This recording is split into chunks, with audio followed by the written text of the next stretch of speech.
Enquanto eu estava a preparar esta mensagem, como você vai ver, eu estava por primeiro lugar olhando para Romanos 1 até 4 e depois olhando para a graça e no fim olhando para a fé bíblica.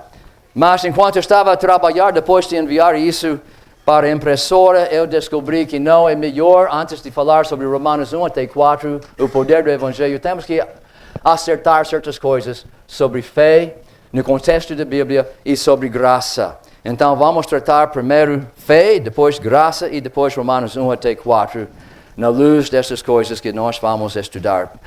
Princípios fundamentais que nós temos que saber. Mas primeiro enquanto estamos diante desta banner, eu queria falar um pouco sobre os 3 passos que Deus está a seguir quando Ele está a salvar um pecador da sua escravidão ao poder do pecado. E estes 3 passos começam com nossa justificação, depois passa para nossa santificação e no fim de tudo chega até ao ponto de nossa glorificação.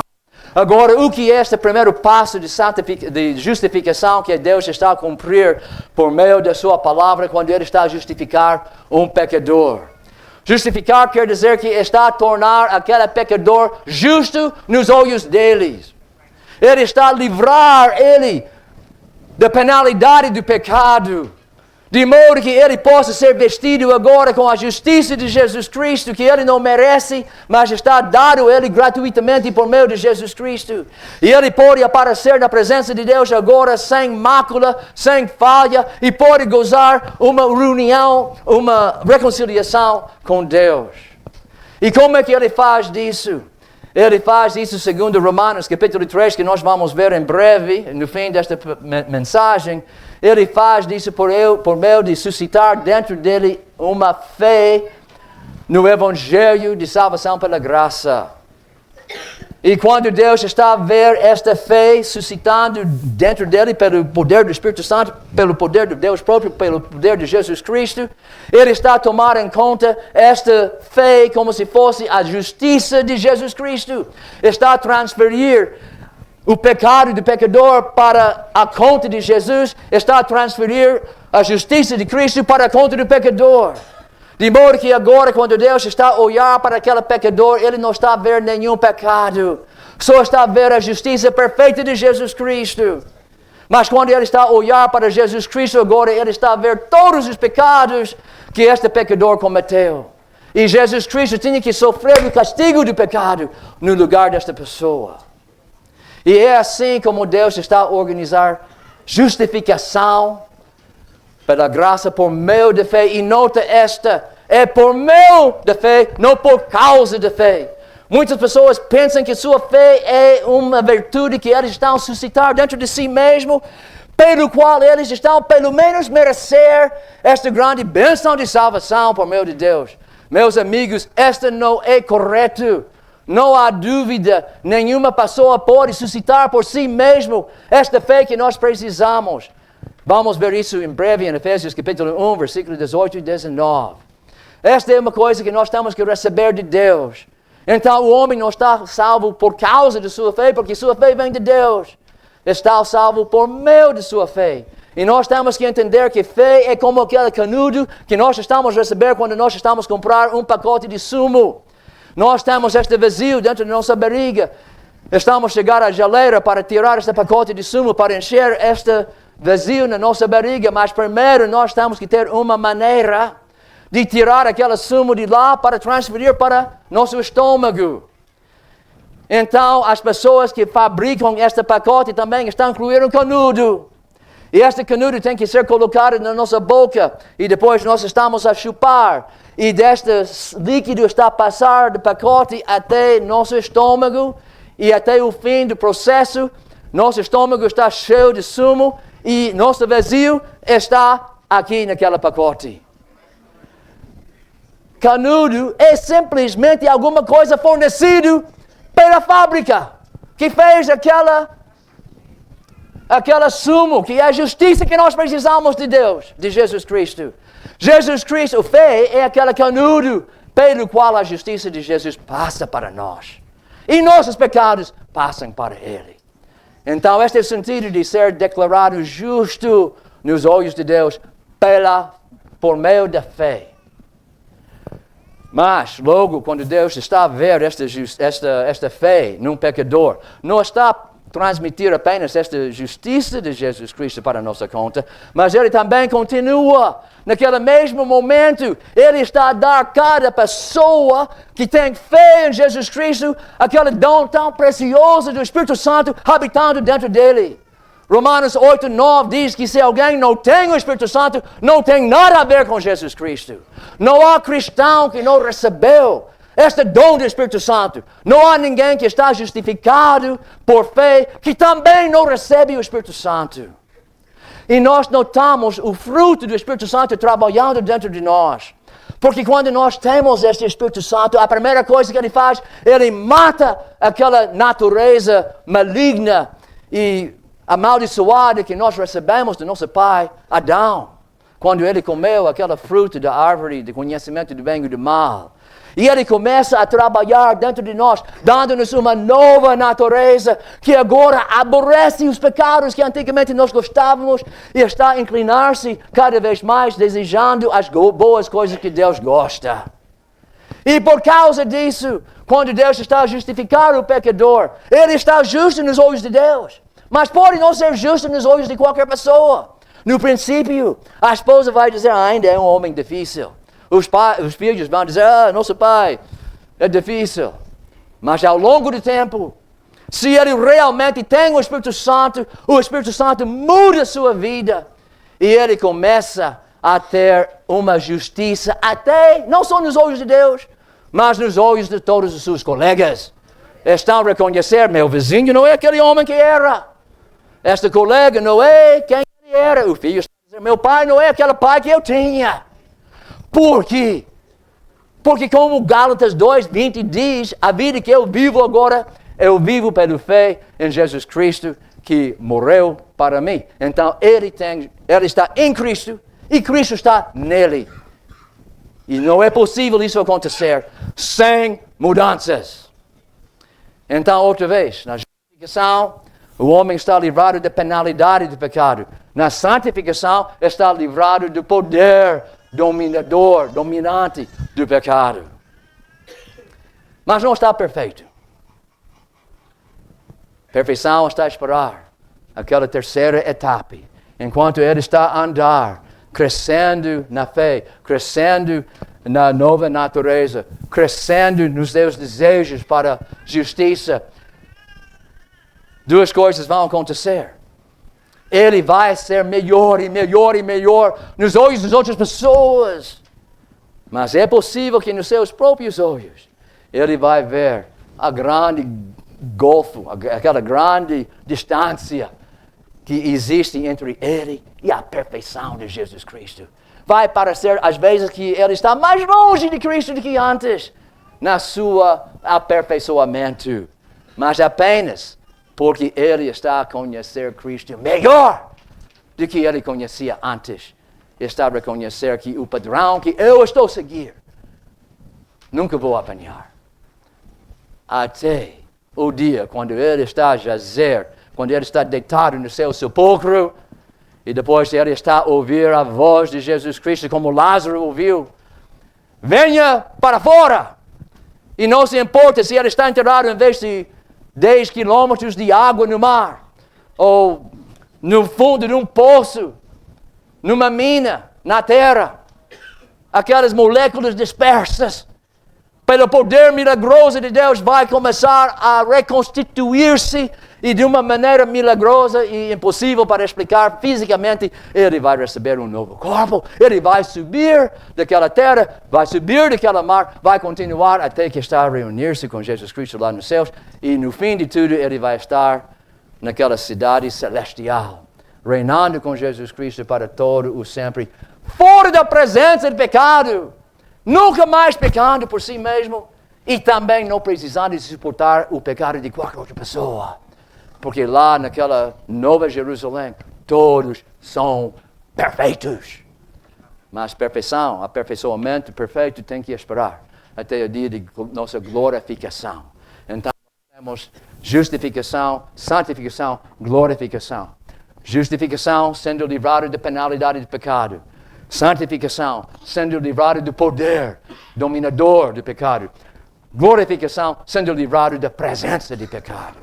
Em justificação, nós estamos justos nos olhos de Deus. Em santificação, estamos justos até nos olhos de outras pessoas. Em glorificação, estamos perfeitos. Este é o programa que Deus tem por cada pessoa que é salvo. E se você não está a trilhar nesse ritmo, se Deus não está a aperfeiçoar você na sua prática, livrando você dos vícios do pecado, você tem que contemplar bem se realmente chegou até o primeiro passo. Porque Romanos 8, versículo 28, 27, 28, 29, 30, está nos assegurar que Deus não começa este processo com qualquer pessoa sem cumprir o processo até o fim. Deus não falha. Temos que lembrar disso. Agora, vamos falar agora sobre assuntos ligados com fé. Eu estou a correr tão rápido porque tenho muita coisa que já fugiu das minhas anotações. Fé. Como eu disse, existe muita confusão sobre o assunto de fé, que é um assunto fundamental para qualquer cristão. E eu acho que nós temos que reconhecer que fé bíblica, que não é aquela fé que estamos a ouvir em muitas pregações, a fé bíblica está caracterizada por 5 elementos. Primeiro elemento de fé bíblica é acreditar alguma coisa. Mas não é acreditar qualquer coisa.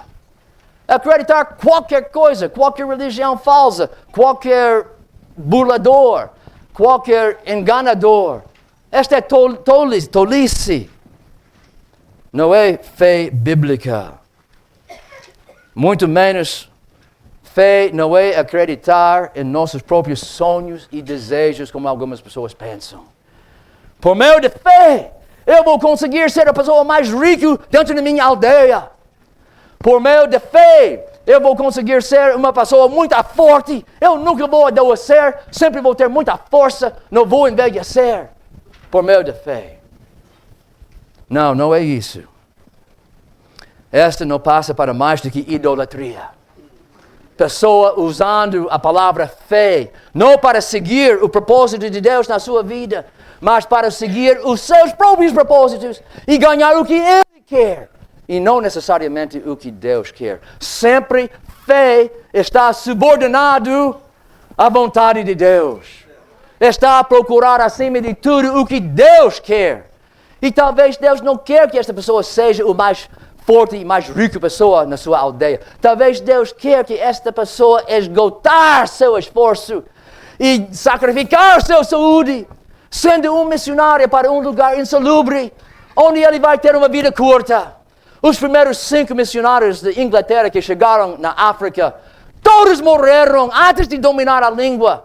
Primeiro 4 morreram em pouco tempo, aquela quinta sobreviveu até o ponto de informar todo mundo o que aconteceu e depois ele morreu. Mas foi a vontade de Deus. E embora eles perderam suas vidas, abriram uma brecha. E mais pessoas seguiram seu exemplo. E graças a essas pessoas, o Evangelho chegou aqui no continente de África. Fé bíblica sempre sujeita-se à vontade de Deus acima de tudo. Porque fé não é acreditar o que você quer. Fé é acreditar o que Deus revelou. Estamos fazendo uma restrição um pouco sobre a área em que fé pode trabalhar. Mas nós temos que sempre sujeitarmos-nos à vontade de Deus.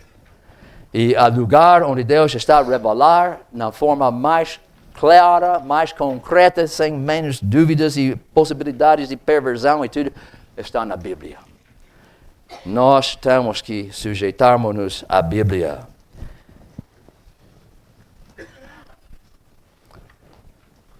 Fé é acreditar no que Deus está a revelar na Bíblia, ainda quando nós não podemos provar primeiro, por nossos próprios meios, que é a verdade.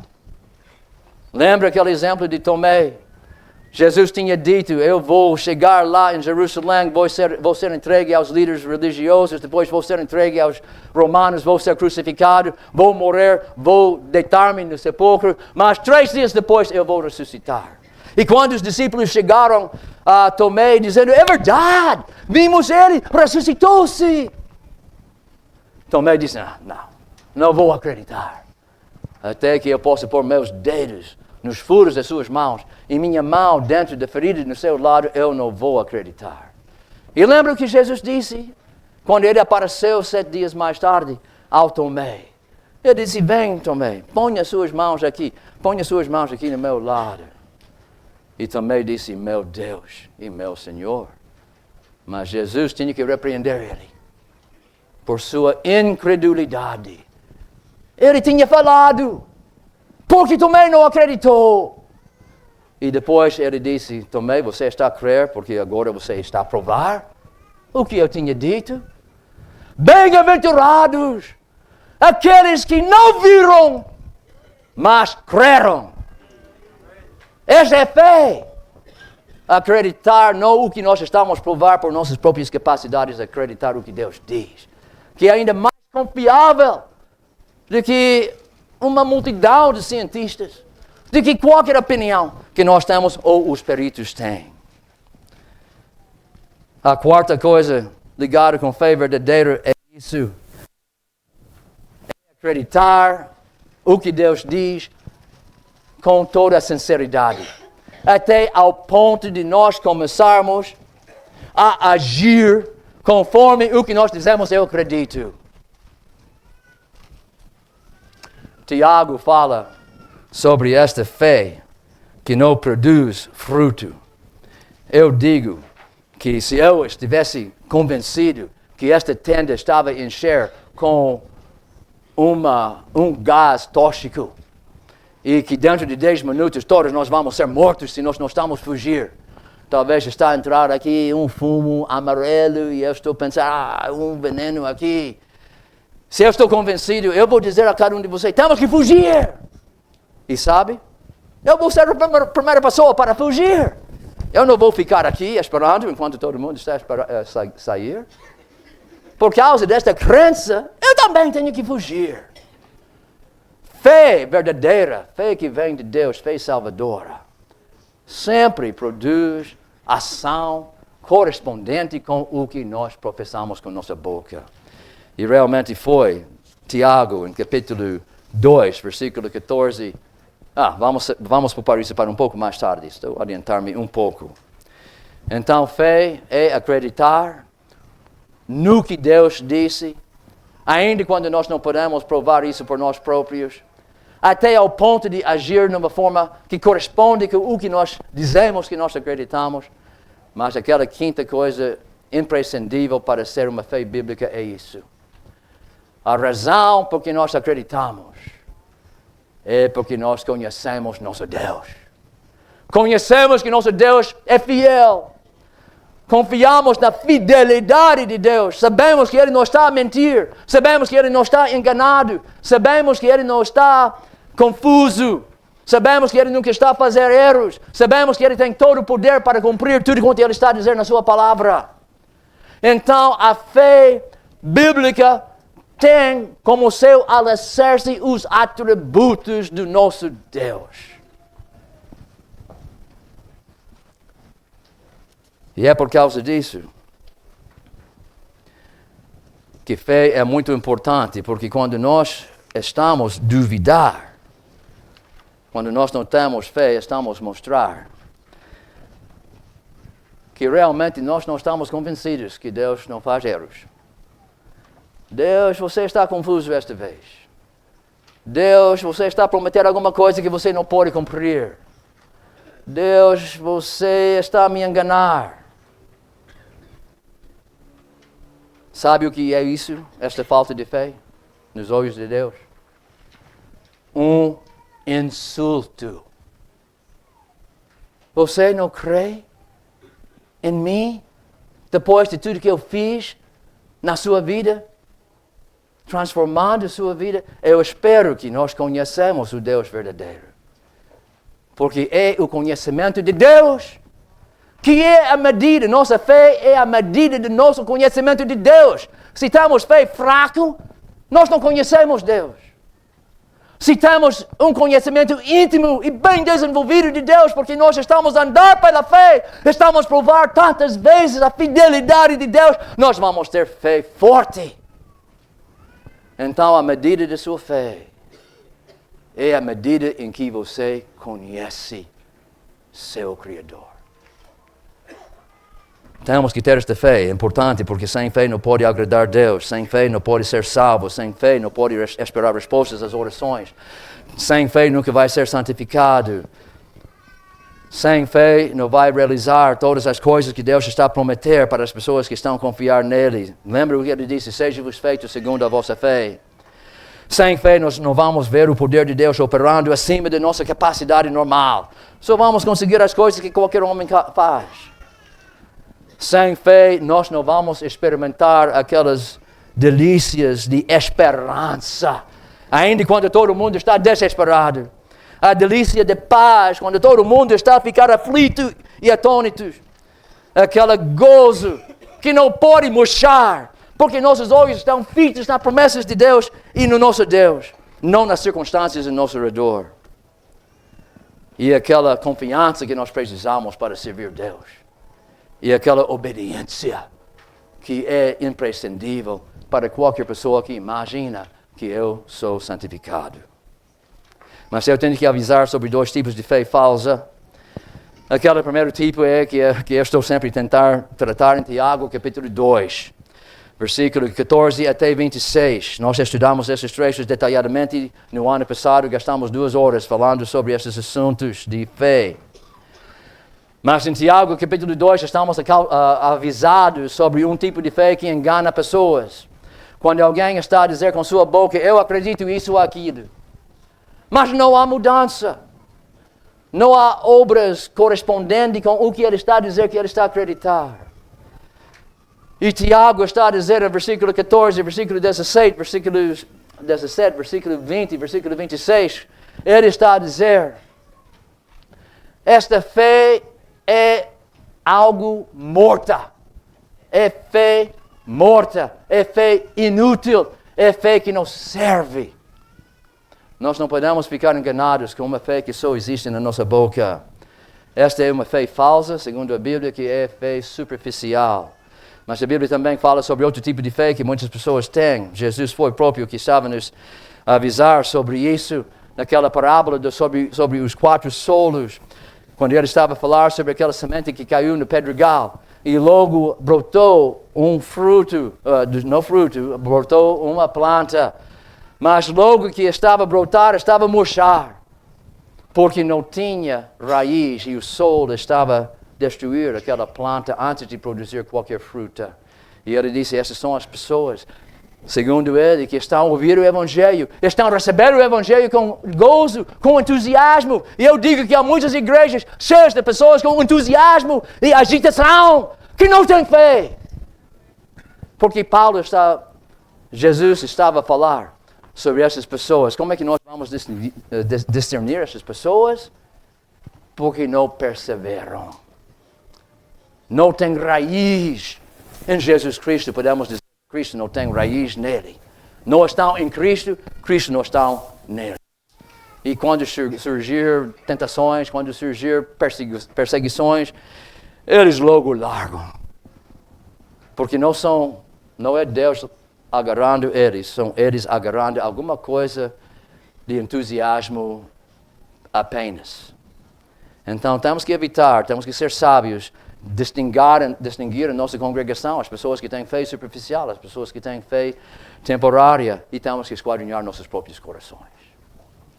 Agora, como é que a fé verdadeira está a distinguir-se entre os dois tipos de fé falsos? Jesus disse, Lucas capítulo 8, versículo 15, ele fala sobre aquele solo que realmente produziu um fruto que em si mesmo também produziu fruto. produziu uma planta que produziu fruto. E ele dizia, essas são aquelas que estão a receber a palavra de Deus. E estão a agarrar a palavra de Deus e ouça essas duas distinções. E eles estão a produzir fruto. Não como aquela fé superficial que não produz fruto.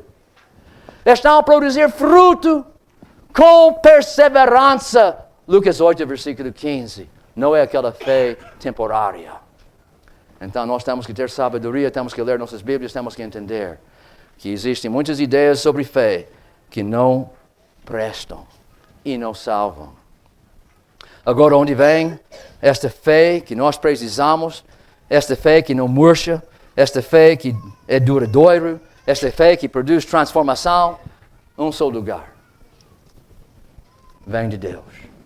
Romanos 12, versículo 3. Eu estou a dizer para ninguém pensar mais alto sobre si mesmo do que devia pensar. Mas devia pensar correspondente com a medida de fé que Deus dá a cada pessoa. Deus é quem dá aquela fé que nós precisamos. Também Jesus Cristo, Hebreus 12, versículo 2. Jesus é o autor e aperfeiçoador da nossa fé, segundo este versículo. E como é que Jesus está a suscitar esta fé dentro dos seus filhos? Gálatas 5, versículo 22. O fruto do Espírito é amor, gozo, paz, longanimidade, benignidade, bondade, fé. Você pode encontrar às vezes outras tradições, fidelidade, mas a palavra é pistis em grego, é fé, aparece 141 vezes no Novo Testamento, e se não em um ou dois lugares, alguns tradutores estão a traduzir por fidelidade, mas a palavra é fé. Fé é uma obra tão maravilhosa que está o fruto do poder de Deus Pai, Deus Filho, Deus Espírito Santo, para suscitar esta fé dentro dos seus fiéis. Agora vamos ver este assunto de graça. Mesmo como fé bíblica tem 5 ingredientes, graça tem 4 elementos que nós não podemos esquecer. Primeiro, graça é o favor. Favor é ser favorecido por alguém, ser o recebedor de bênçãos que alguém queria dar a você. Mas não é o favor da sua esposa, ou do seu pai, ou até não é o favor, na Bíblia, do nosso presidente. Seria muito bom ser favorecido pelo presidente de Newsy.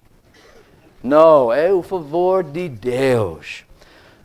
Fé, graça é o favor de Deus, mas estamos a esquecer uma palavra que fica entre favor e de Deus. O favor imerecido.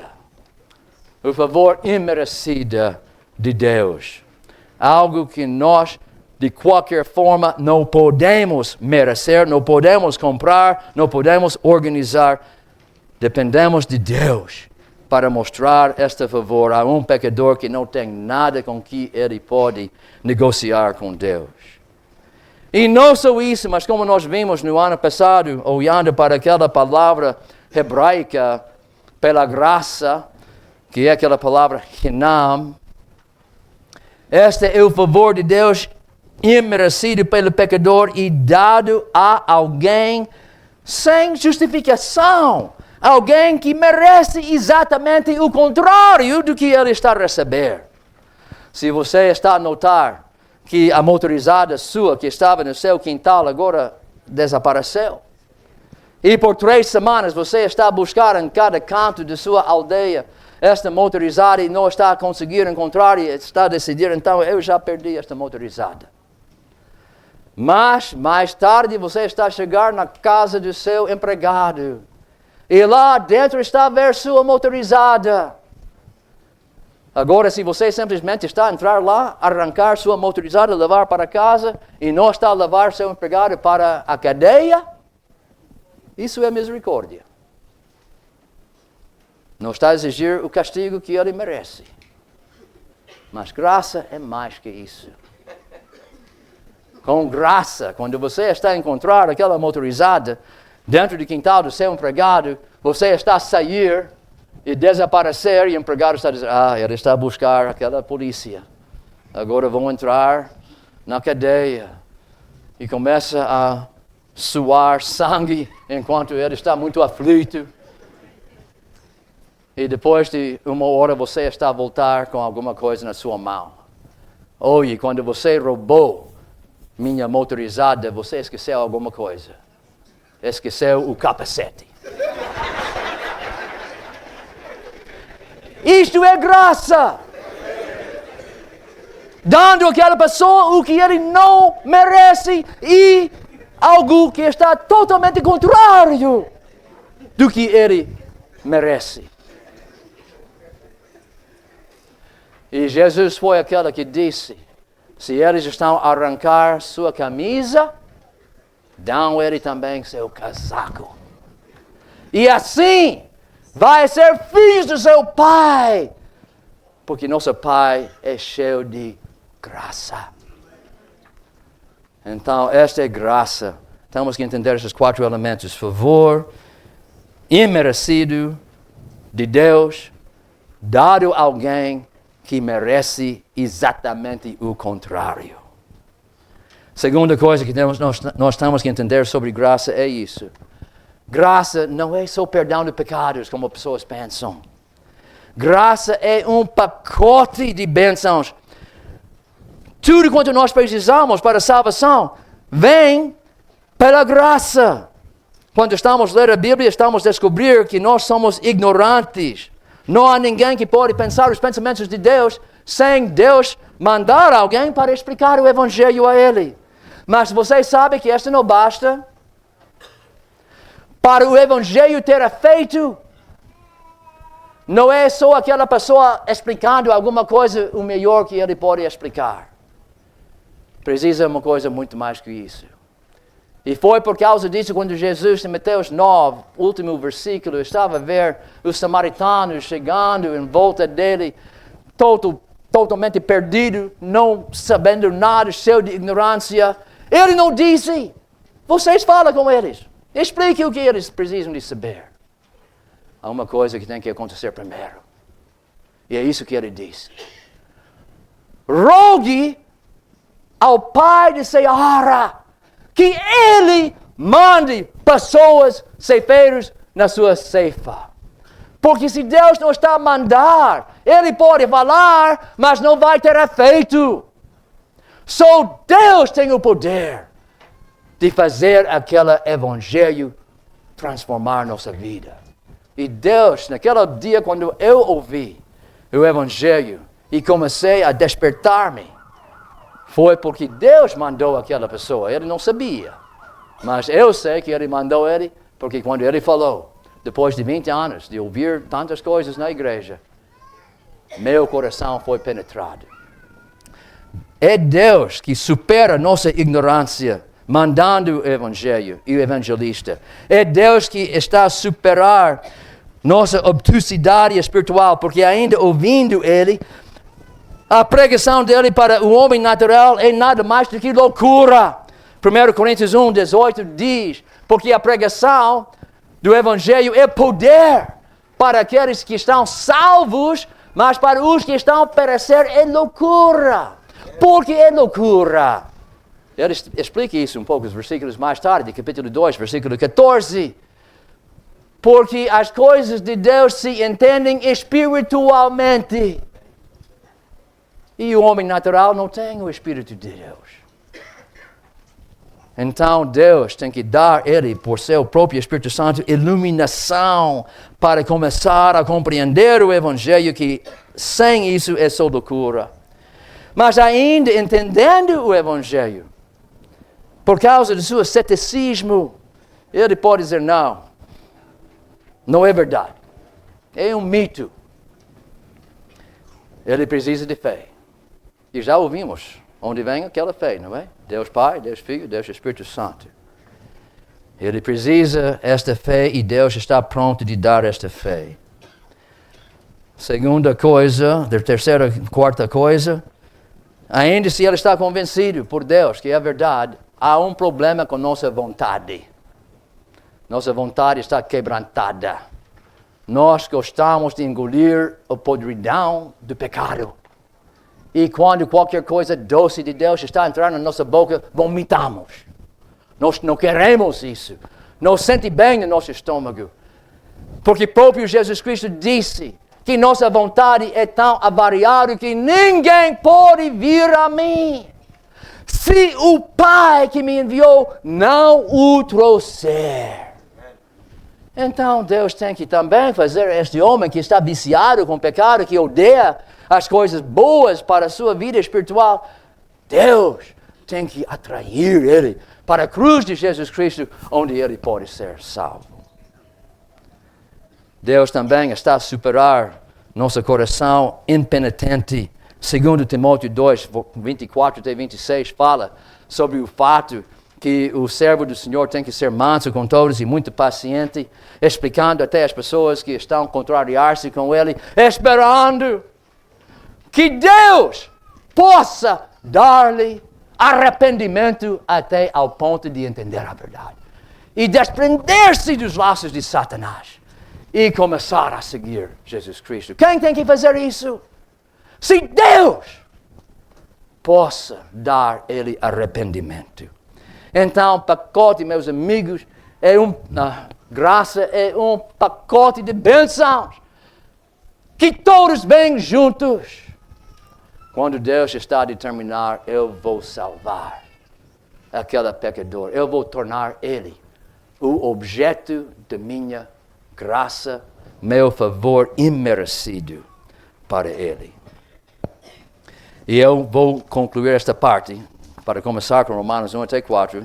Estava a contar com 30 minutos, tenho 26. Vou terminar só referindo vocês para a folha 53, um assunto muito importante. Temos que entender graça. Temos que entender fé também para não ser enganados sobre nossa fé.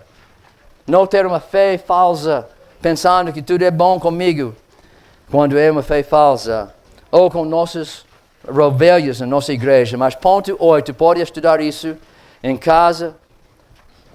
Mas é muito sério reconhecer que mal entender a graça de Deus resulta em alguém ser cortado de Cristo, caído da graça, sendo Jesus inútil para a sua salvação, se ele está mal a entender a doutrina da graça de Deus. Estes foram os problemas com os Gálatas. E eu disse no ano passado, vou dizer de novo, cada vez que você está a informar seu povo que Deus não vai salvar você se você fazer isso. Ou para você ser salvo por Deus, você tem que fazer aquilo. Gálatas 5, versículo 2 até 5 está a dizer que sua ovelha fica no precipício. E você está a chegar atrás dele, está a dar um grande empurrão para ele cair de graça.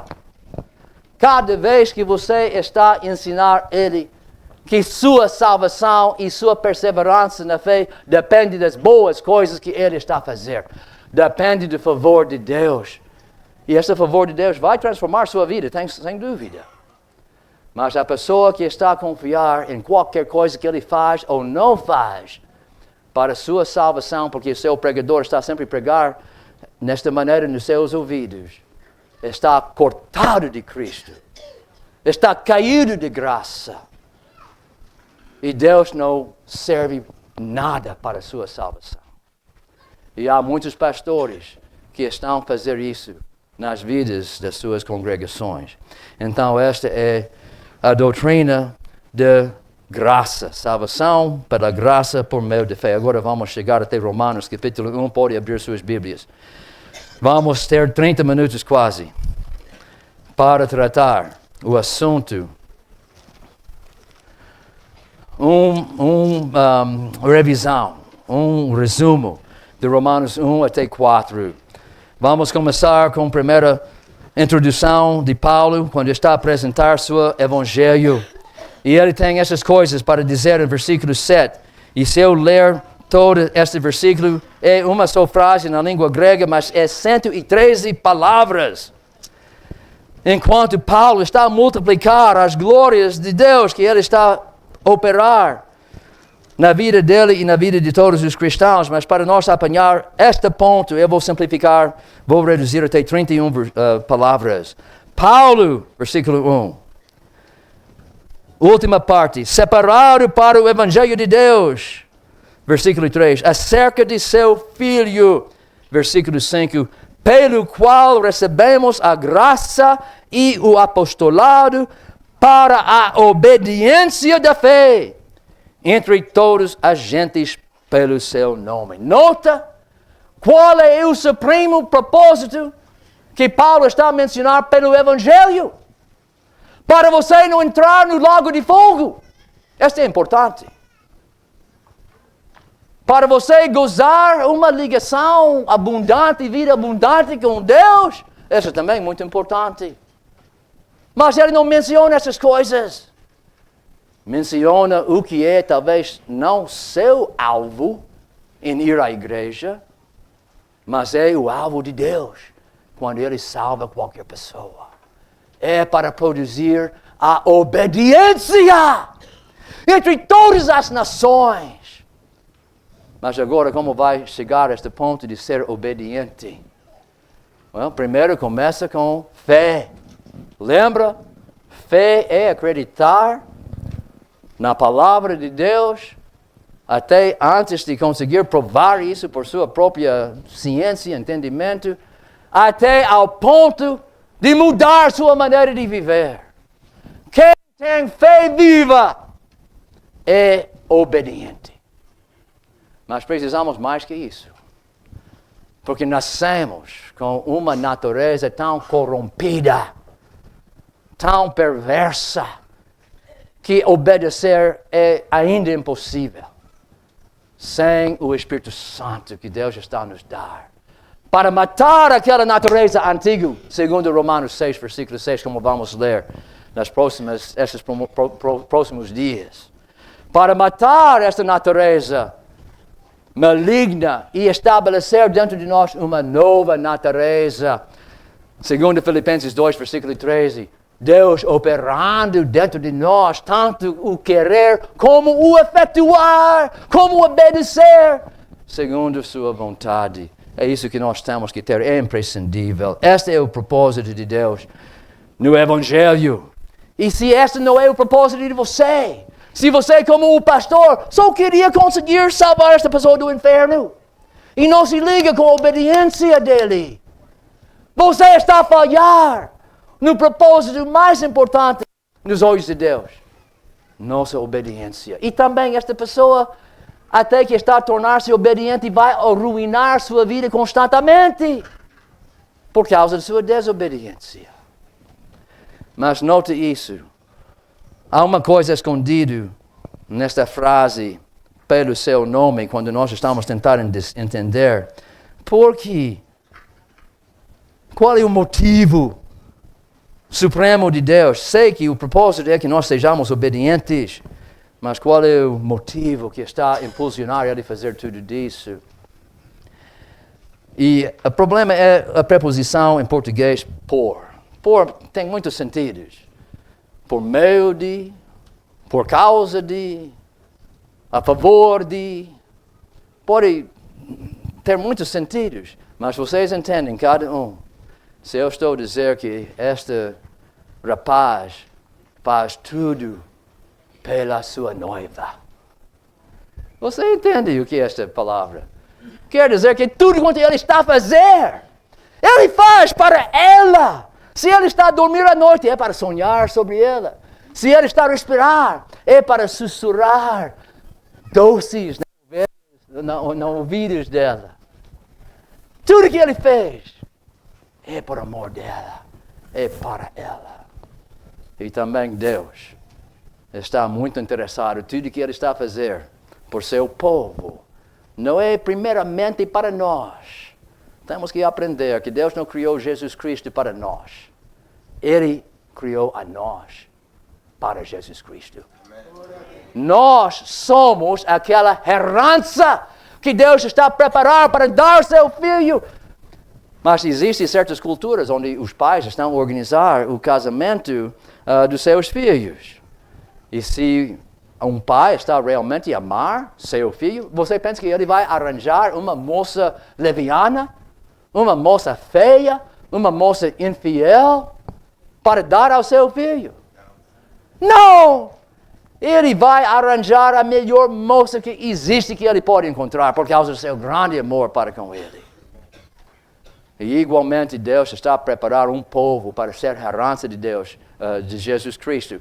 É isso em Efésios 1, versículo 18, onde Paulo está a dizer: oxalá que vocês pudessem, eu oro, que vocês pudessem conhecer sobre a excelente grandeza da herança de Jesus Cristo nos santos.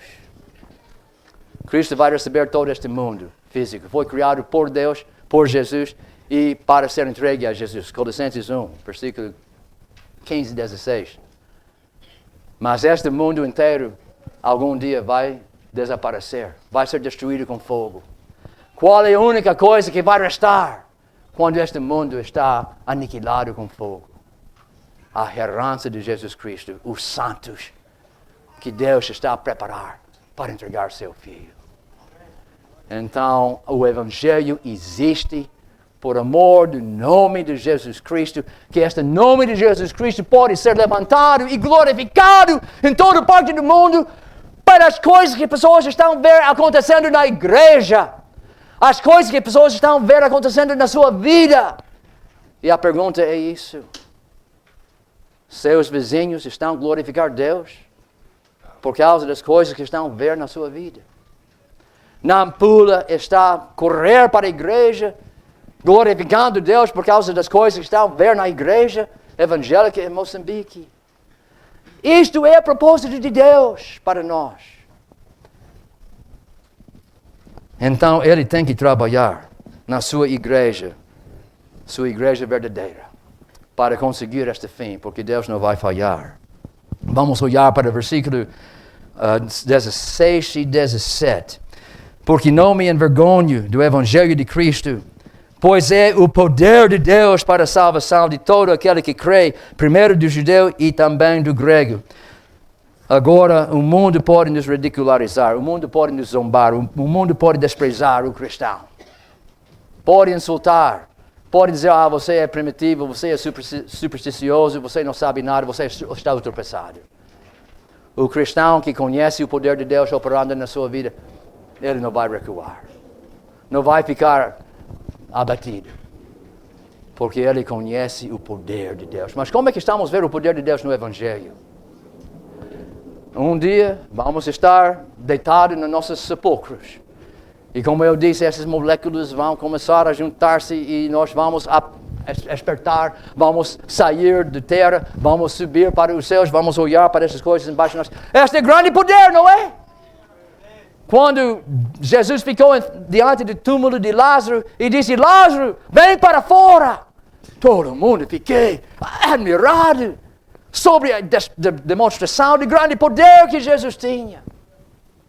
Mesmo poder que está a funcionar quando Ele está a ressuscitar todos os mortos em Cristo. Mas você sabe que você já experimentou este poder na sua vida? Este mesmo poder. Porque Paulo diz em Efésios capítulo 1, versículo 18 e 19. Temos que ver este trecho.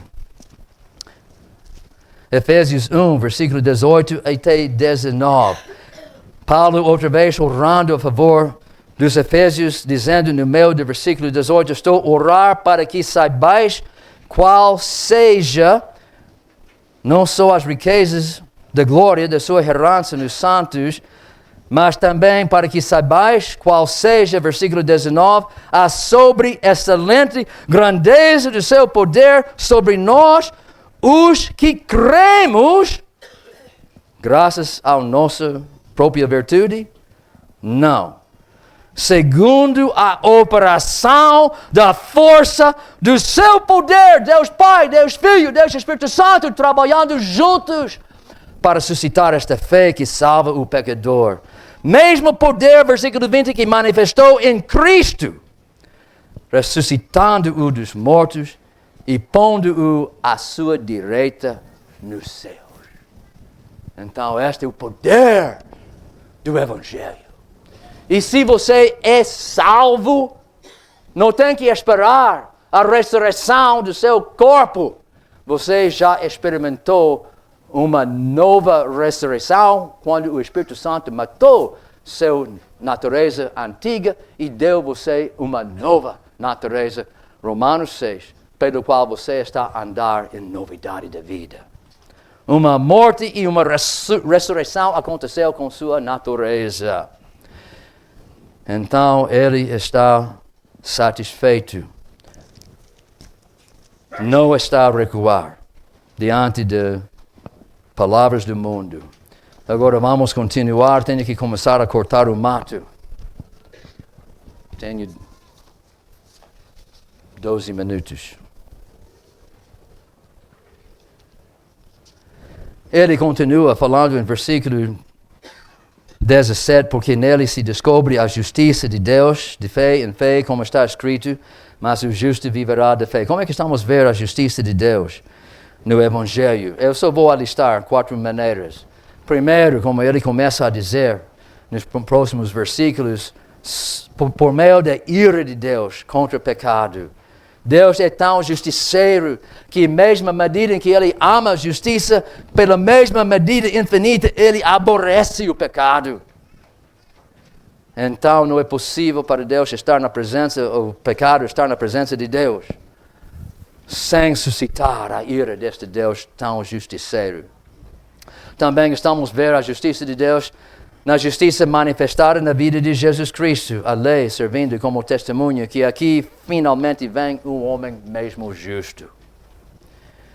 Terceira coisa, estamos a ver a justiça de Deus no castigo horrível derramado sobre Jesus, nossa propiciação. Não foi fácil para Deus perdoar o pecador sem impugnar sua própria justiça. Exigia uma propiciação infinita que só podia ser feita pelo seu Filho amado. Mas Deus não travou, Ele aceitou, Ele arranjou seu próprio Filho para ser nossa propiciação.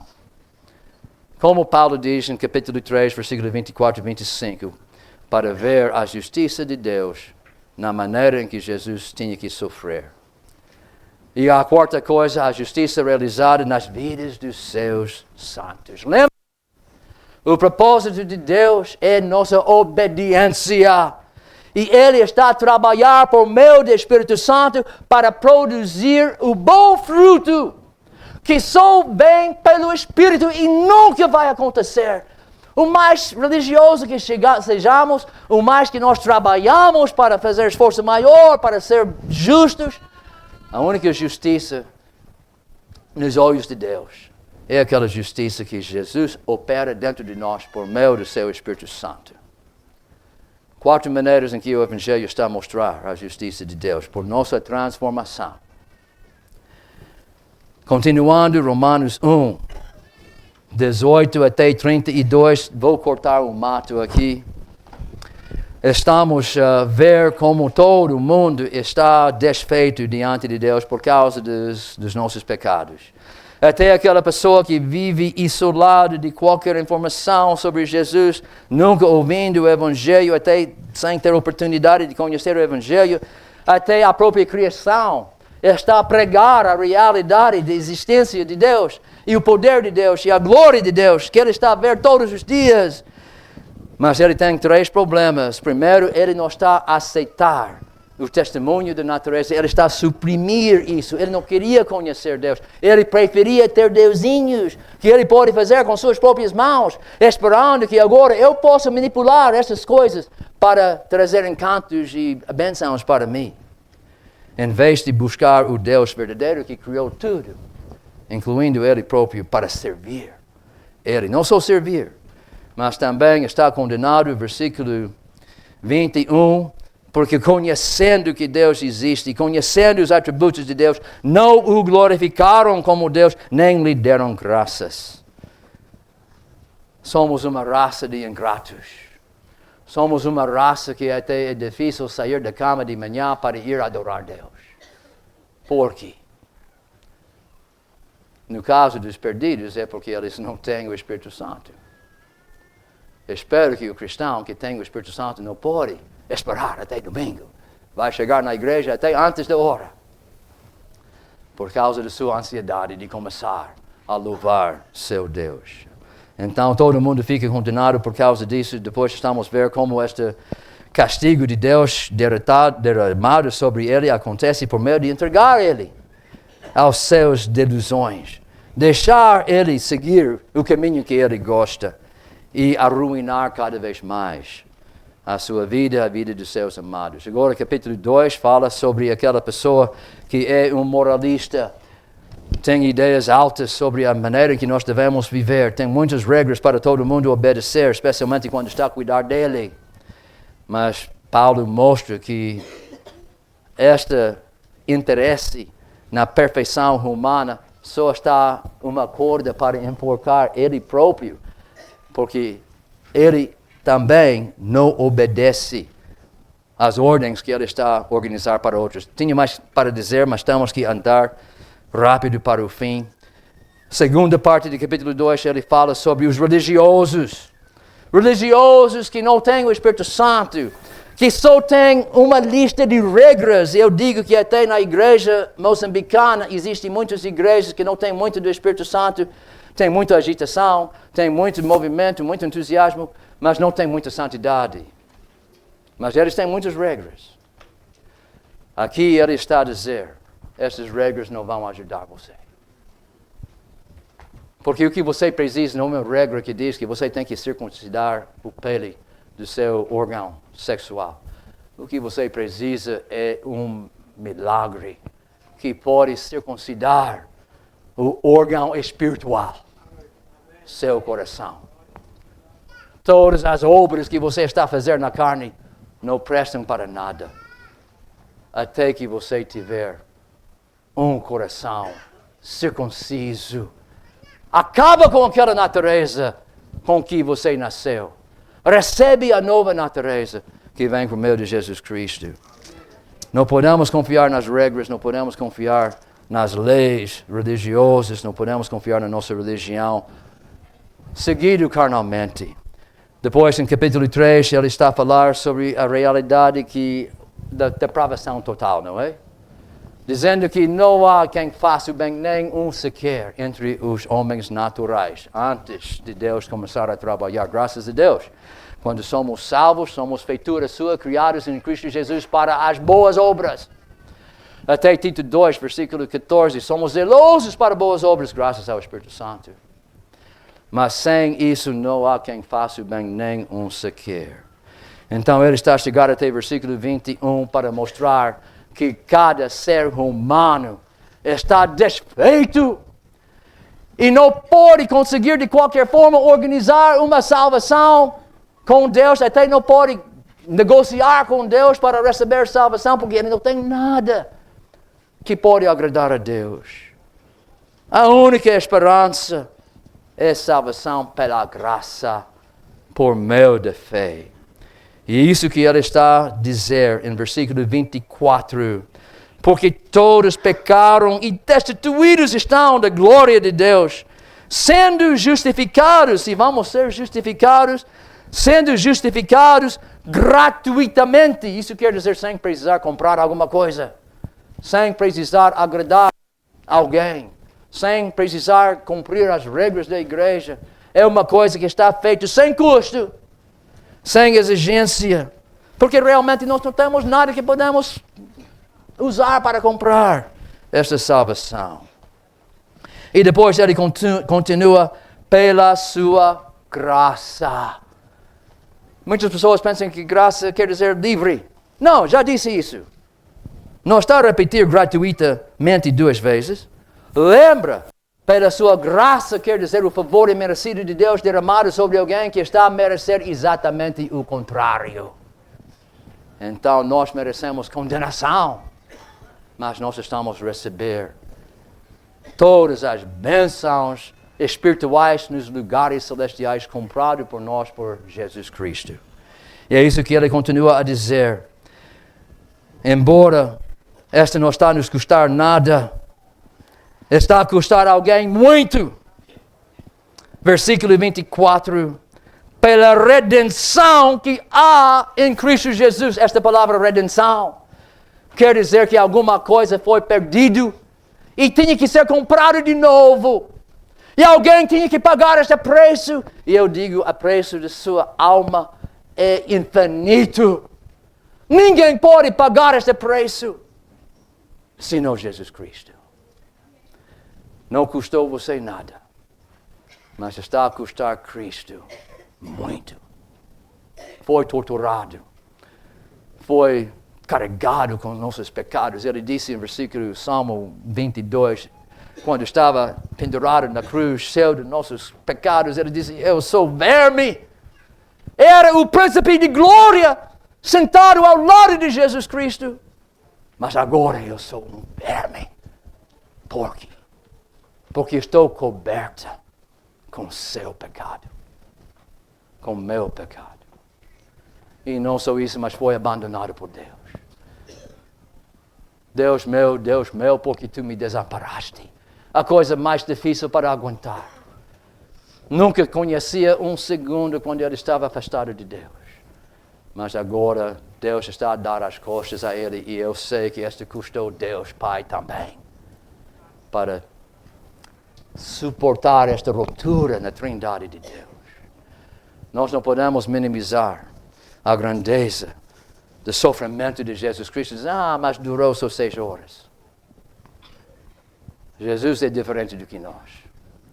A mãe, 2 semanas depois de dar parte, já está a esquecer toda a dor que ela tinha que suportar. Mas Jesus Cristo é diferente.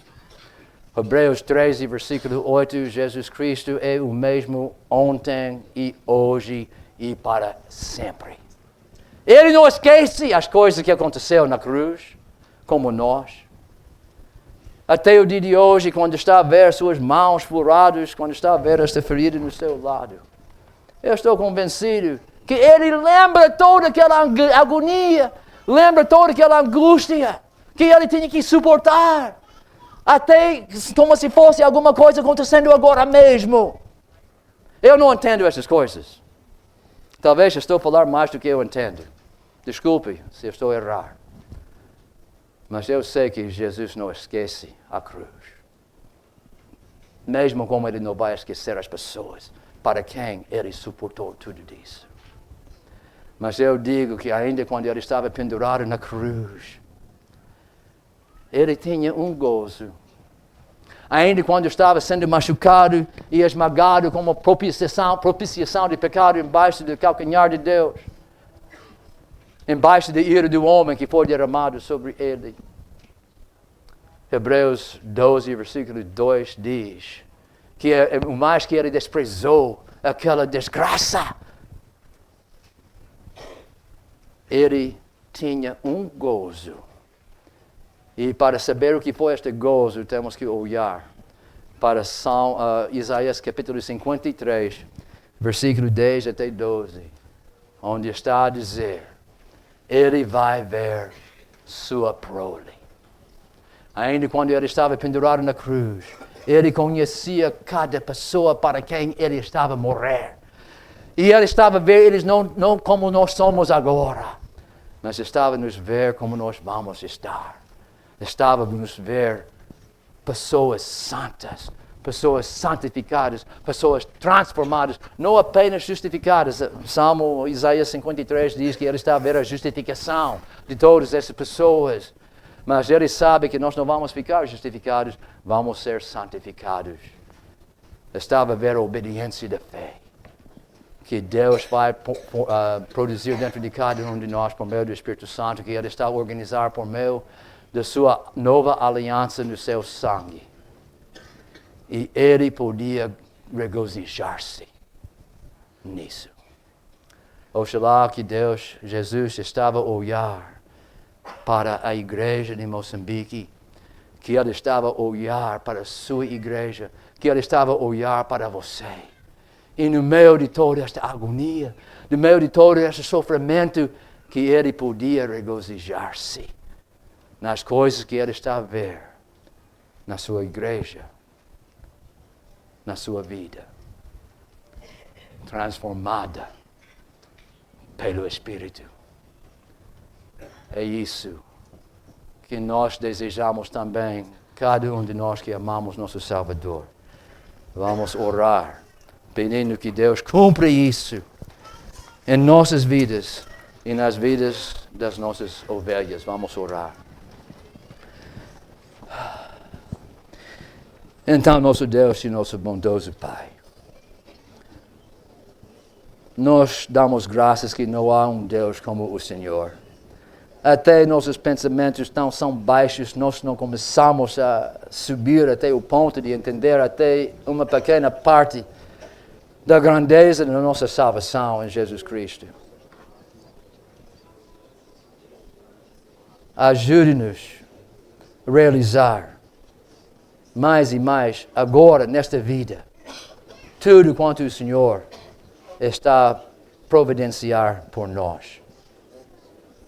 Por meio do sangue de Jesus Cristo e por meio do poder milagroso do seu Espírito Santo habitando dentro de nós. Eu rogo isso a favor de mim, a favor de cada pessoa aqui nesta tenda, a favor da sua igreja em Moçambique.